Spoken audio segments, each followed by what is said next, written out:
So welcome back to my YouTube channel guys. ಈಗ ಇವತ್ತಿನ topic big boss ಇದು ಏನಂದ್ರೆ ಮಾಡೋದು ಅವ ಭಾರಿ ಜಾಸ್ತಿ ಆಗ್ತಿದೆ. ಜಾಸ್ತಿ ಮಾತಾಡಲ್ಲ, ಭೀತಿ ಆಗ್ತೀನಿ, ನೋಡ್ಕೊಂಡು ಬರ್ರಿ.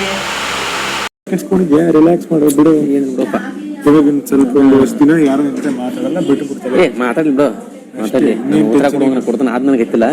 ನನಗೆ ಏನೋ ರೀಸನ್ ಕೊಡಕ್ಕೆ ಇನ್ನೂ ಭಾಳ ಟೈಮ್ ಬೇಕು, ಇನ್ನೊಂದು ಸ್ವಲ್ಪ ಟೈಮ್ ಬೇಕಾಗಿತ್ತು. ವಿಚಾರ ಮಾಡಿ ಇನ್ನೊಂದು ಸ್ವಲ್ಪ ಟೈಮ್ ಬೇಕಾಯ್ತು. ಆದ್ರೆ ಅನ್ಸಾಯ್ತು ನನಗೆ ಮತ್ತಿನಿಲ್ಲ. ಈಸಿ ಟಾರ್ಗೆಟ್ ರಾಶಿಕಾ ಈ ಮನೆಯಲ್ಲಿ ನನ್ ಮುಖವಾಡ ಹಾಕೊಂಡ್ ಬದುಕಕ್ ಬರಲ್ಲ. This was unfortunate.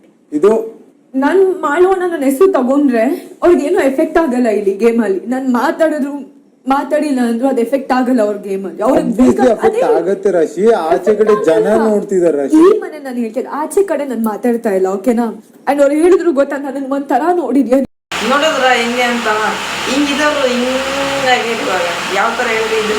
ಅವತ್ತು ಬಿಗ್ ಬಾಸ್ ಅವರು ಎಲ್ಲರಿಗೂ ಜನರಿಗೆ ಕರೆಸಿ ಓಟ್ ಮಾಡಿಸಿದ್ರಲ್ಲ, ಅವಾಗಿಂದ ಮಾಡು ಸ್ಟ್ರಾಂಗ್ ಆಗಿರೋದು.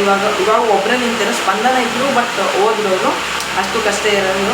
ಆಮೇಲೆ ಇನ್ನೊಂದು ಭೇಟಿ ಆಗ್ತೀನಿ, ನೋಡ್ಕೊಂಡ್ಬರ್ರಿ ಅದ್ರದ್ದು ಅಂತ ಬಂದಾಗಲಿ ಆ ಟೈಮ್ ಪ್ರಕಾರ ಮಾಡಂಗಿಲ್ಲ. ಕ್ಯಾಮ್ರಾನ ನೋಡ್ಲಿ, ನಾ ಮೇಕಪ್ ಅದಕ್ಕೆ ಚಂದ ಕಾಣ್ಲಿ ಅಂತ ಹೇಳಿ ನೋಡ್ಕೋತಾರು. ಮ್ಯಾಮ್ ಅಂತ ಅನ್ನ ತಿಂದ್ಬಿಟ್ಟು ಅನ್ನ ಲೇಟ್ ಮಾಡ್ತಾರೆ ಅಂತ ಹೇಳ್ಬಿಟ್ರು. ಈ ಕಪ್ ನೀರ ಅಶ್ವಿನ್ ಮ್ಯಾಮ್ಗೆ ಒಳಗ ಕಲ್ಮಶ ಬಾಳ್ ತುಂಬಿಕೊಂಡೈತಿ. ರಕ್ಷಿತಾ ಮಗಳ ಅಂತ ಹೇಳಿ ಹರ್ಟ್ ಮಾಡೋದಾಗ್ಲಿ, ಬೇರೆಯವ್ರದೇ ಹೆಸರುಗಳು ಹೇಳ್ಕೊಂಡು ಟಾಂಟ್ ಮಾಡಬಾರ್ದು. ನಾನು ಎಲ್ಲೋ ಕ್ಷಮೆ ಕೇಳಿದೀನಿ ಅಂದ ಮಾತ್ರಕ್ಕೆ ನಾನು ಸೋತಿದೀನಿ ಅಂತಲ್ಲ. ಮಾಳುಗೂ ಅಶ್ವಿನಿಗೂ ಏನಾದ್ರೂ ಇದೆಯಾ ನನಗೆ ಉತ್ತರ ಬೇಕು. ನನ್ ಕೈಗೆ ರಾಜ್ಯ ಸಿಕ್ಕಿದ್ರೆ ಹಿಂಗೆ ಆಗೋದು. ಬಿಗ್ ಬಾಸ್ ಇಂದು ರಾತ್ರಿ 9:30ಕ್ಕೆ. ಇವತ್ತಿಂದು ವ್ಲಾಗ್ ಇಷ್ಟ ಆಗಿರುತ್ತೆ, ಫಸ್ಟ್ ವ್ಲಾಗ್ ಅದಕ್ಕೆ ಇಷ್ಟೇ. Thank you so much for watching.